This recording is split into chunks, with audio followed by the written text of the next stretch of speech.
colores del Waterloo eran parecidos al del colegio.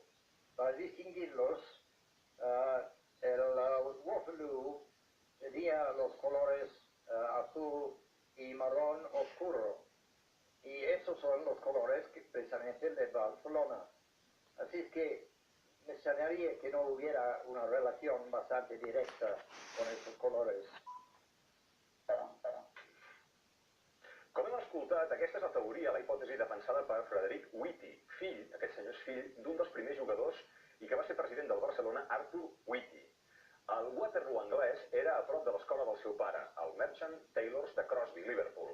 Ens hem posat en contacte amb aquesta escola i ens han donat tota mena d'informació sobre Arthur Whitty. Ens han remès un programa on l'exjugador del Barça feia de Marc Antoni a l'obra Juli Cèsar de Shakespeare, o el llibre de l'escola on expliquen que el van fer capità de l'equip de natació i que com a jugador de rugbi destacava per les seves passades llargues. Bé, però tot això, sobretot el Merchant Taylors, ens ha explicat que la vestimenta de l'equip de rugbi del Waterloo eren el vermell, el verd i el blanc.